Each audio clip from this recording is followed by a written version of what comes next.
अस्सलाम वालेकुम एवरीवन। आज हम एंटीरियर पिट्यूटरी के हार्मोन्स के फंक्शंस को असेस करेंगे, उनको डिस्कस करेंगे। इसके अलावा हम देखेंगे कि किस तरीके से एक हायरार्किक चेन ऑफ कमांड है और negative feedback of hypothalamic pituitary hormones जो है वो किस तरीके से एग्जिस्ट करता है, वो किस तरीके से काम करता है। साथ ही साथ हम कॉमन पिट्यूटरी और हाइपोथैलेमस के जो डिसऑर्डर्स हैं उनको एनालाइज करेंगे।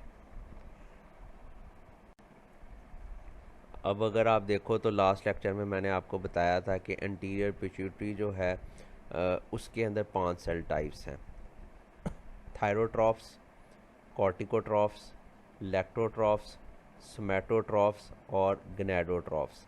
जो हमारे पास थायरोट्रॉफ्स हैं उसके अंदर थायराइड स्टिमुलेटिंग हार्मोन रिलीज़ होता है विच पॉजिटिवली स्टिमुलेट्स थायराइड ग्लैंड, और ये थायराइड ग्लैंड को जाके स्टिमुलेट करने के नतीजे में थायराइड हार्मोन्स बनाता है जिसमें T3 और T4 हैं, ट्राई आयोडोथायरोनिन और टेट्रा आयोडोथायरोनिन, और ये आगे चल के मेटाबॉलिक रेट जो है वो इंक्रीज़ करता है। कॉर्टिकोट्रॉफ्स से ये इंटीरियर पिट्यूटरी के अंदर जो कॉर्टिकोट्रॉफ्स हैं वो एड्रीनोकॉर्टिकोट्रॉपिक हार्मोन बनाते हैं, जिसके अंदर हमारे पास ये एड्रीनोकॉर्टिकोट्रॉपिक हार्मोन जाके एक्ट करेगा एड्रीनल कॉर्टेक्स पे और वहाँ से कॉर्टिसोल की सिक्रीशन करवाएगा। ये कॉर्टिसोल जो है ये metabolic responses, stress response, metabolic actions important, उनके अंदर एक इम्पॉर्टेंट रोल प्ले करता है। फिर हमारे पास है सोमैटोट्रॉफ्स।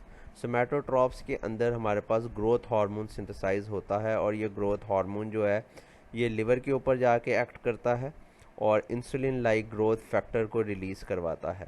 ये इंसुलिन लाइक ग्रोथ फैक्टर जो है it acts on bone and soft tissues, और अल्टीमेटली बोन की भी ग्रोथ हो रही है और सॉफ्ट टिश्यूज़ जिसमें हार्ट है, स्केलेटल मसल है, स्टमक है, सारे सॉफ्ट टिश्यूज़ उनकी अल्टीमेटली ग्रोथ करवाएगा।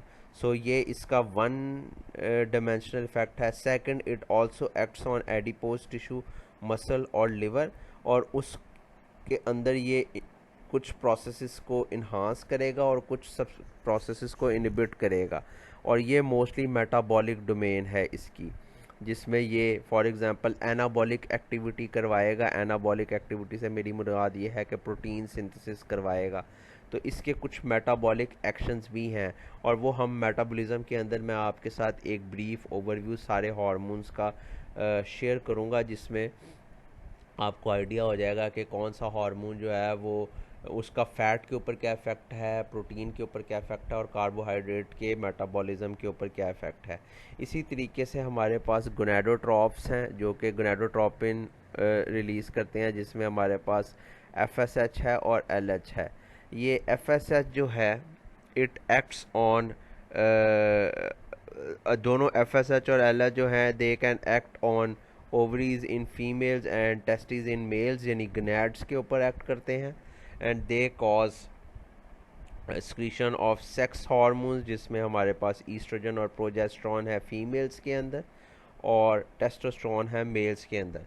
साथ ही साथ ये गमीट प्रोडक्शन करवाते हैं जिसमें एग की प्रोडक्शन है, ओवा की प्रोडक्शन है इन फीमेल्स और स्पर्मेटोजेनेसिस इन मेल्स। तो ये फॉलिकल स्टिमुलेटिंग हार्मोन जो है वो एसेंशली ये रोल प्ले कर रहा है, और जो ल्यूटिनाइजिंग हार्मोन है वो हमारे पास हार्मोन्स बनाने का काम कर रहा है फ्रॉम दी गोनेड्स। तो इसके अलावा हमारे पास जो प्रोलैक्टिन है वो लैक्टोट्रॉप से रिलीज़ होता है। ये प्रोलैक्टिन जो है फिर मेमोरी ग्लैंड के ऊपर जाके एक्ट करता है और अडर की ग्रोथ और डेवलपमेंट करवाता है। This also stimulates the secretion of milk, synthesis of milk.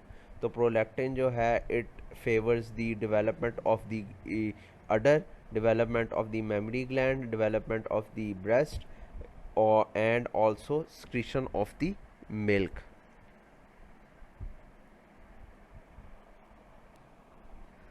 अगर अब आप देखो तो इनको अंडरस्टैंड करने के लिए एक हमारे पास एक हायरार्किक चेन ऑफ कमांड है जिसमें हमारे पास नेगेटिव फीडबैक सिस्टम मौजूद है हाइपोथैलेमस और पिट्यूटरी के हार्मोन्स का।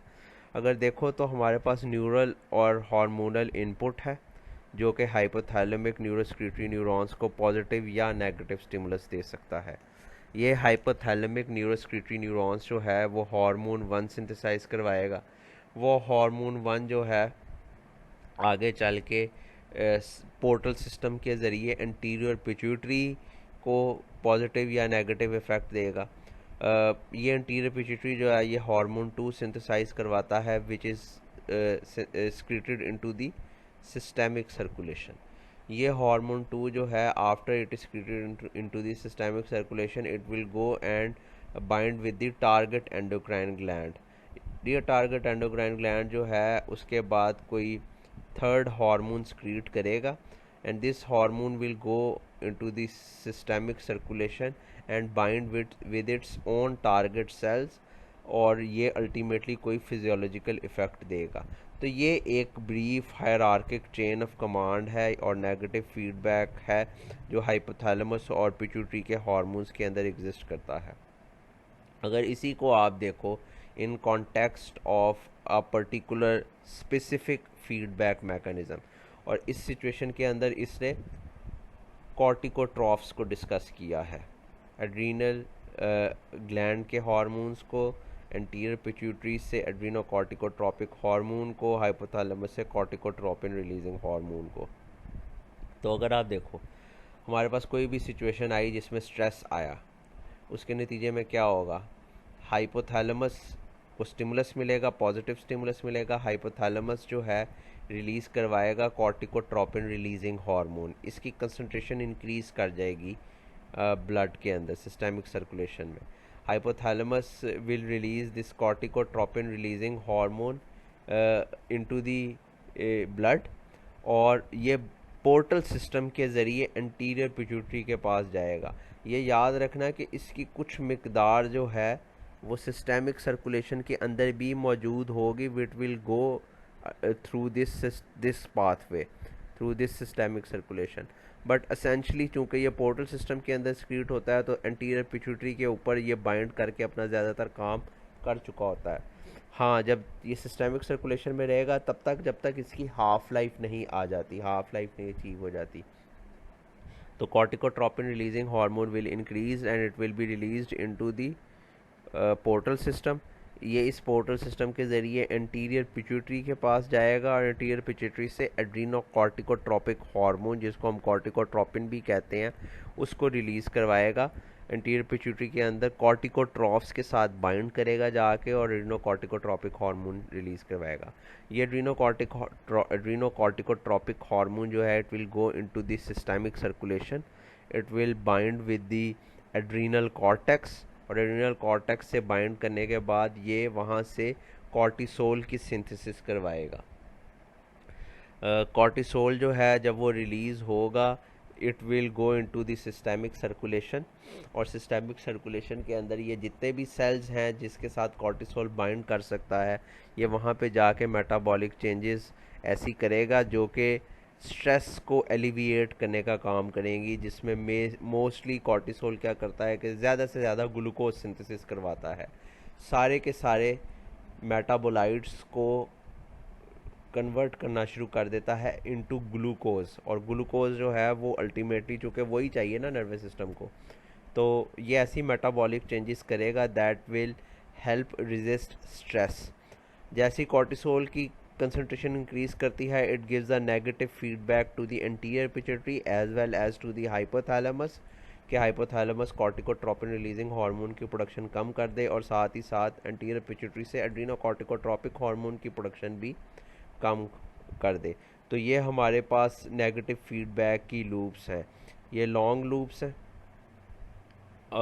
तो इसके नतीजे में कॉर्टिसोल जो है वो खुद एंटीरियर पिट्यूटरी और हाइपोथैलेमस के हार्मोन्स की सिंथेसिस को सप्रेस कर रहा है, इनहिबिट कर रहा है, और अल्टीमेटली हमारे पास एंड रिज़ल्ट क्या है कि स्ट्रेस जो है उससे कोप करने की, उससे टैकल करने की बॉडी के अंदर एबिलिटी प्रोड्यूस हो रही है। इसी सेम सिनारियो जो है थायराइड के लिए भी एग्जिस्ट करता है। यहाँ पे थायराइड रिलीजिंग हार्मोन आ जाएगा, यहाँ पे थायराइड स्टिमुलेटिंग हार्मोन आ जाएगा, फिर यहाँ पे थायराइड ग्लैंड आ जाएगा, T3 T4 आ जाएगा और फिर उसके इफ़ेक्ट्स आ जाएंगे। इसी तरीके से हमारे पास गोनाडोट्रोपिन रिलीजिंग हार्मोन आ जाएगा, फिर हमारे पास FSH और LH आ जाएगा यहाँ पे हमारे पास टेस्टिस या ओवरीज आ जाएंगी, ईस्ट्रोजन और टेस्टोस्टेरोन और एग और स्पर्म्स आ जाएंगे। तो ये फीडबैक मैकेनिज़म्स जो हैं, ये अगर आपको ये आता है तो you can write about any of the hypothalamic anterior pituitary hormones, यानी आप उनकी हायरार्किक चेन बना सकते हो, उसका एक नेगेटिव फीडबैक प्रोसेस बना सकते हो। इसके अंदर अगर आप अंडरस्टैंड करोगे तो हमारे पास 3 हार्मोन्स हैं, this is hormone 1, this is hormone 2 and this is hormone 3, और फिर आपके पास एक इफ़ेक्ट आ रहा है। इंटरेस्टिंगली आप ये कह सकते हो कि सर हाइपोथैलेमस जो है वो बजाते खुद ही क्यों नहीं काम कर लेता, उसको इतनी लंबी लूप बनाने की क्या ज़रूरत है। तो अगर आप देखो तो अगर इसका डिसऑर्डर आ जाए तो ऑटोमेटिकली फिर आपकी ये पूरी की पूरी चेन ही डिस्टर्ब हो जाएगी। लेकिन अगर हाइपोथैलेमस ही सारा काम करना शुरू कर दे और ये ख़राब हो जाए तो फिर ये इस सारा आपका प्रोसेस ऑटोमेटिकली डिस्टर्ब हो गया। तो ये एक इफ़ेक्टिव चेक है जिसमें एक हार्मोन दूसरे हार्मोन को इफ़ेक्ट कर रहा है, दूसरा हार्मोन तीसरे हार्मोन को इफ़ेक्ट कर रहा है। तो और फिर ऑब्वियसली इसके अंदर नेगेटिव फीडबैक्स एग्जिस्ट करते हैं। तो दैट्स वाई आपके पास हाइपोथैलेमस है, फिर एंटीरियर पिट्यूटरी, और फिर आपके पास टारगेट एंडोक्राइन ग्लैंड है। So this is a brief overview of hierarchic chain of command and negative feedback of hypothalamic pituitary hormones. जितने भी हमारे पास एंटीरियर पिट्यूटरी हार्मोन्स हैं they are tropic in nature, और tropic से मुराद ये है कि they are essentially controlling the effects of other hormones. अगर इसके अंदर आप एनालाइज करें हम, तो हमारे पास जो type of anterior pituitary cells हैं जिनको हम सोमैटोट्रॉप्स कहते हैं, दे स्क्रीट ग्रोथ हार्मोन यानी सोमैटोट्रोपिन, और the primary hormone this growth hormone या somatotropin is the primary hormone that is responsible for regulating overall growth of the body। सोमैटो का मतलब यही है कि इसको आप बॉडी कह रहे हैं ना। तो growth hormone also exerts important metabolic actions in addition to promoting या regulating overall body growth। So ये हमारे पास पहला ट्रॉपिक हार्मोन है। फिर हमारे पास थायरोट्रॉप्स हैं, this secrete thyroid stimulating hormone या thyrotropin. This thyrotropin will stimulate secretion of thyroid hormones and growth of the thyroid gland। Thyroid की सिक्रीशन के अंदर यहाँ पे हमारे पास T3 और T4 है, यानी ट्राई आयोडोथायरोनिन और टेट्रा आयोडोथायरोनिन। इसके बाद हमारे पास हैं कॉर्टिकोट्रॉप्स या एड्रीनोकॉर्टिकोट्रॉपिक हार्मोन। कॉर्टिकोट्रॉप्स वो सेल टाइप्स हैं जो कि मौजूद हैं एंटीरियर पिट्यूटरी में, and it releases adrenocorticotropic hormone या adrenocorticotropin. This hormone stimulates the secretion of cortisol by the adrenal cortex, and it also promotes the growth of the adrenal cortex। फिर हमारे पास हैं गोनाडोट्रॉप्स। अब गोनाडोट्रॉप्स जो हैं they produce 2 types of gonadotropins. 2 hormones हैं जो गोनाडोट्रॉप्स बनाते हैं, जो कि आगे चल के गोनेड्स के ऊपर एक्ट करते हैं। एक है हमारे पास फॉलिकल स्टिमुलेटिंग हार्मोन और दूसरा है ल्यूटेनाइजिंग हार्मोन। रिप्रोडक्टिव ऑर्गन्स कौन से हैं? ओवरीज और टेस्टिस। तो अब अगर आप देखो तो फॉलिकल स्टिमुलेटिंग हार्मोन जो है it helps regulate gamete production, जिसमें हमारे पास ओवा है और स्पर्म है in both the sexes. Females के अंदर it stimulates growth and development of ovarian follicles within the ova और egg, and it also promotes secretion of the hormone estrogen by ovaries। Male के अंदर FSH का काम है sperm production, तो ये याद रखना मेल्स के अंदर भी फॉलिकल स्टिमुलेटिंग हार्मोन जो है वो रोल प्ले करता है, and it is responsible for production of spermatozoa. Luteinising hormone जो है it helps control the sex hormone secretion in both sexes, जिसमें हमारे पास ईस्ट्रोजन है और प्रोजेस्टेरॉन है। फीमेल्स के अंदर LH is responsible for ovulation and luteinisation. इसका मतलब यह है, ल्यूटिनाइजेशन का मतलब यह है कि फॉर्मेशन ऑफ कॉर्पस ल्यूटियम, और कॉर्पस ल्यूटियम भी हार्मोन सक्रीट करता है in addition to ovary. LH also regulates ovarian secretion of the female sex hormones जिसमें ईस्ट्रोजन और प्रोजेस्टेरॉन है। मेल्स के अंदर the same hormone stimulates the interstitial cells of Leydig in the testes और इससे testosterone की सिंथेसिस बनाता है। Note that both the FSH and LH are named for their function in females, यानी जो इनका नाम है वो फीमेल्स के अंदर जो फंक्शन है उसके हिसाब से है, बट इसका FSH का रोल मेल के अंदर भी है for which is sperm production, और इसका रोल मेल्स के अंदर ल्यूटिनाइजिंग हार्मोन का वो ये है कि it is responsible for production of male sex hormone जिसको टेस्टोस्टेरोन कहते हैं। फिर हमारे पास है लैक्टोट्रॉप्स, और लैक्टोट्रॉप्स जो हैं ये सक्रीट करते हैं प्रोलैक्टिन। प्रोलैक्टिन जो है it enhances memory gland development and production of milk, that is lactation in females. यानी प्रोलैक्टिन जो है ये लैक्टेशन के प्रोसेस को एनहांस करता है। इसका फंक्शन जो है मेल्स के अंदर जो है दैट इज़ नॉट नोन, अभी इसका मतलब कुछ कहा नहीं जा सकता, लेकिन हमारे पास जो एविडेंस है वो ये है कि इट में induce the production of LH receptors on the testes, so it can induce the production of LH testicular receptors। तो यहाँ पे हमारे पास कुछ ऐसी स्टडीज़ भी आई हैं दैट सजेस्ट दैट प्रोलैक्टिन में enhance the immune system and it also supports the development of new blood vessels at the level of tissues in both the sexes, male और फीमेल दोनों के अंदर ही। लेकिन मेल्स के अंदर रिप्रोडक्टिव फिजियोलॉजी के हवाले से इसका रोल जो है वो अभी तक वेल डॉक्यूमेंटेड नहीं है, वेल इस्टेब्लिश नहीं है। अब कॉमन डिसऑर्डर्स कौन से हैं जो पिट्यूटरी और हाइपोथैलेमस के साथ लिंक्ड हैं? तो सबसे पहले इसके अंदर हमारे पास पिट्यूटरी के ट्यूमर्स हैं।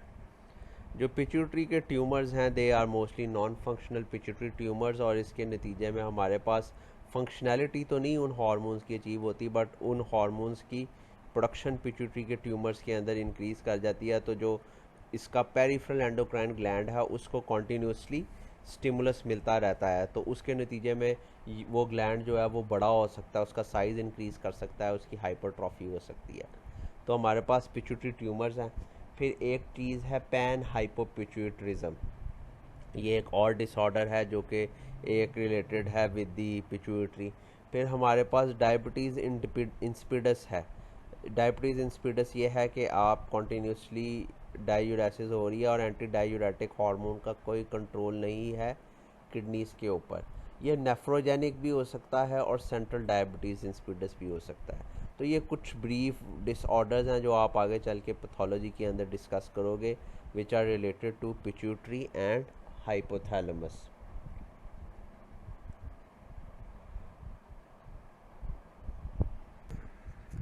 अब मैं इसको अगर सम अप करूं तो हमारे पास हाइपोथैलेमस है। हाइपोथैलेमस के अंदर हमारे पास न्यूरोस्क्रीटरी न्यूरॉन्स हैं which secrete releasing hormones and inhibiting hormones, and these releasing and inhibiting hormones are released into the portal system.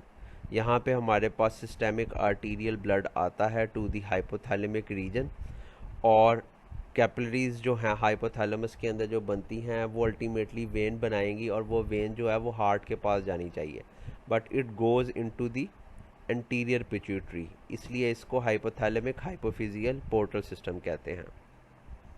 तो ये रिलीजिंग और inhibiting hormones are released into these capillaries and they go into the anterior pituitary via this hypothalamic hypophysial portal system. तो हमारे पास hypophysiotropic hormones are released, they are produced by these neurosecretory neurons in the hypothalamus, and they enter the hypothalamic capillaries. These hypothalamic capillaries then rejoin to form hypothalamic hypophyseal portal system, which is a vascular link to the anterior pituitary, इसीलिए इसको portal system कह रहे हैं। तो अब releasing और inhibiting hormones जो हैं वो इंटीरियर पिट्यूटरी के पास आ गए। इंटीरियर पिट्यूटरी में मैंने आपको बताया था कि 5 सेल टाइप्स हैं। कॉर्टिकोट्रॉफ्स, लैक्टोट्रॉफ्स, सोमेटोट्रॉफ्स, थायरोट्रॉफ्स और गनेडोट्रॉफ्स। और ये 5 सेल टाइप्स जो हैं ये 6 हार्मोन्स बनाते हैं, यानी गनेडोट्रॉफ्स जो है वो 2 हार्मोन बनाता है, फॉलिकल स्टिमुलेटिंग हार्मोन और ल्यूटेनाइजिंग हार्मोन।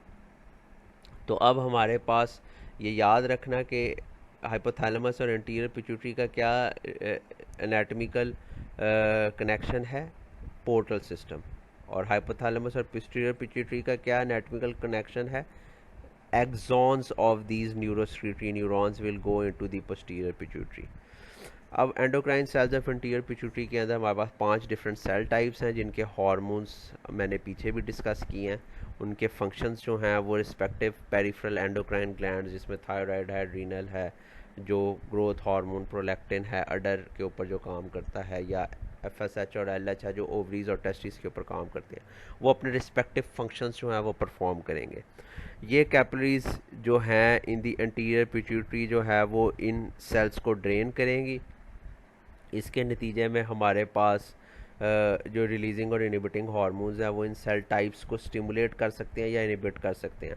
तो दो हाइपोफिजियोट्रोपिक हार्मोन्स यानी रिलीजिंग और inhibiting hormones, they leave the blood across the anterior pituitary capillaries and they control the release of anterior pituitary hormones.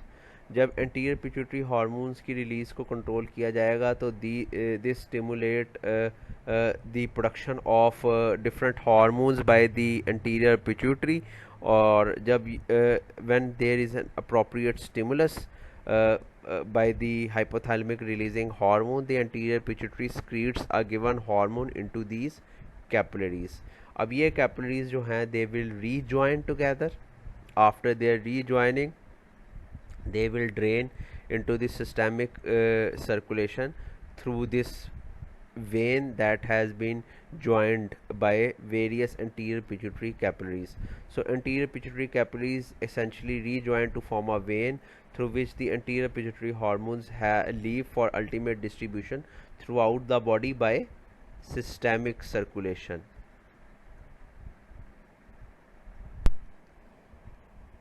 अब अगर हम ग्रोथ हार्मोन को एनालाइज करें हाइपोथैलेमस और एंटीरियर पिट्यूटरी से हट के, हाइपोथैलेमस और एंटीरियर पिट्यूटरी फिनिश हो गया, अब हम अगर एंडोक्राइन कंट्रोल ऑफ ग्रोथ को देखें तो there is continuous net protein synthesis that occurs under the influence of growth hormone and body steadily gets larger over the passage of time.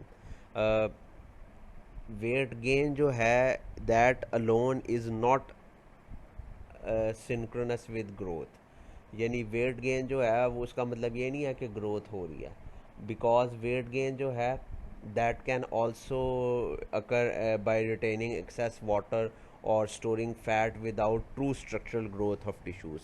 तो weight gain जो है वो डिपिक्टर नहीं है ग्रोथ का, क्योंकि बॉडी जो है वो फैट भी तो रिटेन कर सकती है। तो अगर सॉफ्ट टिश्यूज़ ग्रो नहीं कर रही और फैट की वजह से वेट गेन हो रहा है तो that is not proper growth, वो ग्रोथ को शो नहीं करती। सो इम्पॉर्टेंटली वेट गेन जो है alone is not synonymous with growth, because weight gain can occur from retaining excess water also and by storing fat without true structural growth of tissues.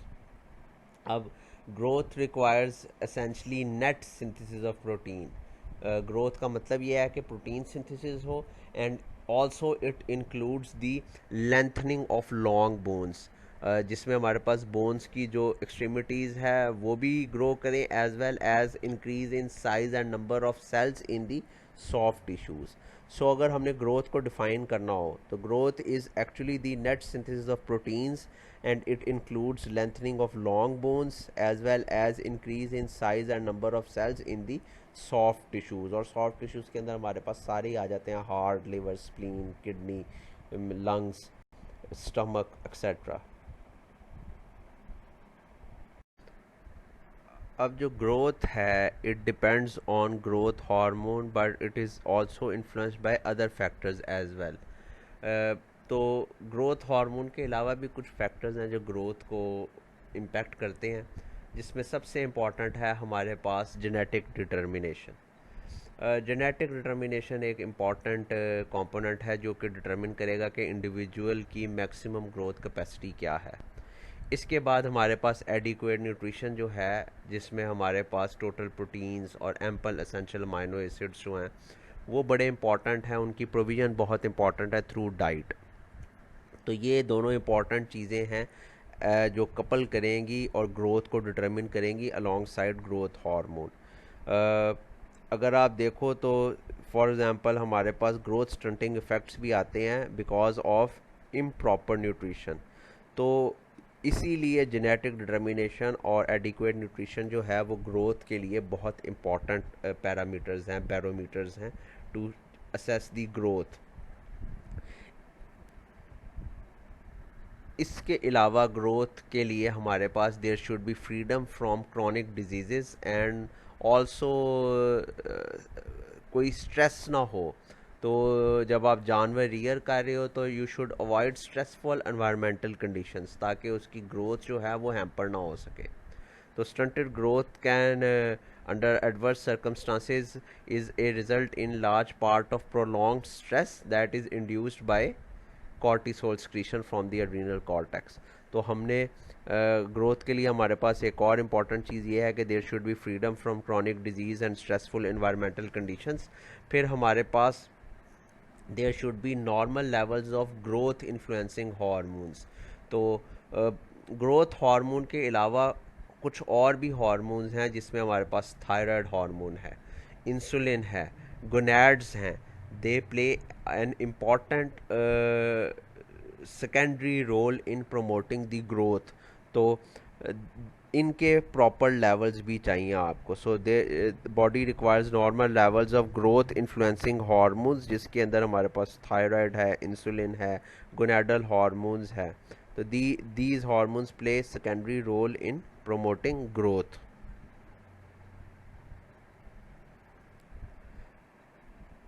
अब अगर आप देखो तो the rate of growth is not continuous, और साथ ही साथ जो फैक्टर्स हैं that are responsible for promoting growth they are also not continuously secreted. तो हमारे पास अगर इसके फेजेस बनाए जाएं तो हमारे पास एक फीटल ग्रोथ का पीरियड है, जिसके अंदर fetal growth is promoted by largely hormones that are secreted from the placenta. और अगर आप देखो तो वो मैक्सिमम ग्रोथ का फेज़ है, जिसमें जायगोट से पूरे का पूरा एक इंडिविजुअल जो है, एक छोटा सा बच्चा, उसके अंदर सॉफ्ट टिश्यूज़ जो हैं वो बनना स्टार्ट हो गए, बोन्स बन गई। तो वो एक मैक्सिमम ग्रोथ है, and that fetal growth is promoted by hormones from the placenta. ये याद रखना कि फीटल ग्रोथ के अंदर हमारे पास ग्रोथ हार्मोन जो है that plays no role in fetal development. अब after birth growth hormone and other non placental hormonal factors began to play an important role in regulating growth. और साथ ही साथ इसके साथ जेनेटिक फैक्टर्स हैं, न्यूट्रिशनल फैक्टर्स हैं, फ्रीडम फ्रॉम क्रॉनिक डिजीज़ है, they also strongly affect growth during this period. और अगर आप देखो तो ये ह्यूमंस के अंदर एक मिसाल है, जिसके अंदर पैदाइश के बाद, बर्थ के बाद पोस्टनेटल ग्रोथ स्पर्ट है, और ये रेंज करती है 2 ईयर्स 3 ईयर्स तक। उसके बाद एक स्टडी परसेंटेज है ऑफ टोटल ग्रोथ के अंदर। तो फिर 10 ईयर्स तक जो है 40 to 50% ऑफ टोटल ग्रोथ हो चुकी होती है। उसके बाद ये फिर इंक्रीज़ करती है और पिवर्टल ग्रोथ स्पर्ट आती है, जिसके अंदर बॉडी जो है वो अपनी मैक्सिमम ग्रोथ जो है वो अचीव करती है। तो ये इस तरफ एज इन ईयर्स है और इस तरफ परसेंटेज ऑफ टोटल ग्रोथ है। और अगर आप देखो तो पोस्ट नेटल यानी पैदाइश के बाद एक ग्रोथ की स्पर्ट है, यानी एक ग्रोथ का फेज़ है जिसमें बॉडी ने तेज़ी के साथ ग्रो किया। पहले 1-2 साल के अंदर ही 30 to 40% ऑफ ग्रोथ हो जाती है। उसके बाद एक स्टडी लाइन रहती है, अप टू 10 to 12 ईयर्स जो है आपके पास तकरीबन 10% यानी 30 से 40% तक की ग्रोथ अचीव होती है।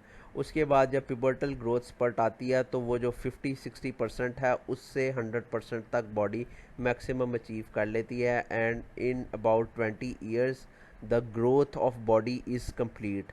और उसके अंदर फिर ग्रोथ हार्मोन जो हैं वो मोस्टली ज़्यादातर metabolic actions after 20 years growth hormones के सिर्फ आपको मेटाबॉलिक एक्शंस ही मिलेंगे, फिर उसका इन स्पर्ट्स के साथ पोस्टनेटल ग्रोथ स्पर्ट और प्यूबर्टल ग्रोथ स्पर्ट के साथ कोई ताल्लुक नहीं होगा। इस फेज़ के दौरान में ग्रोथ हार्मोन जो है it plays an important role alongside genetic and nutritional factors. और ये याद रखना फीटल ग्रोथ के अंदर ग्रोथ हार्मोन जो है उसका कोई रोल नहीं है। Mostly hormones from the placenta they play an important role growth of the young one growth during the fetal life. So generally there are two periods of rapid growth.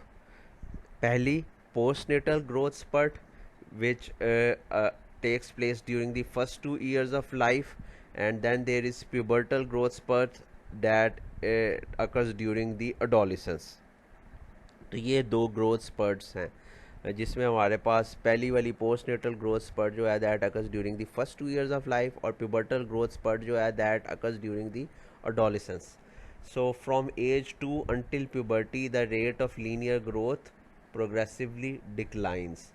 Even though individual जो है वो grow कर रहा होता है but the rate of linear growth जो है वो आहिस्ता आहिस्ता कम हो रही होती है, जैसे हमने लास्ट ग्राफ के अंदर देखा भी था, लास्ट स्लाइड के अंदर डिस्कस भी किया था. Even though individual is still growing, puberty से पहले there is little sexual difference in height or weight. और ग्रोथ हार्मोन जो है it promotes growth of soft tissues by increasing the number of cells. जब cells का number increase करेगा इसको कहते हैं हाइपरप्लेजिया, और जब उसका साइज इंक्रीज करेगा सेल्स का तो इसको कहते हैं hypertrophy.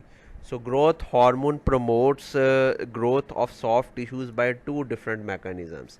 By increasing the number of cells, जिसको hyperplasia कहते हैं, and by increasing the number of cells which is called as hypertrophy. Number hyperplasia, size hypertrophy. So growth hormone promotes growth of soft tissues by increasing the number of cells and by increasing the size of cells. By hyperplasia and hypertrophy simultaneously.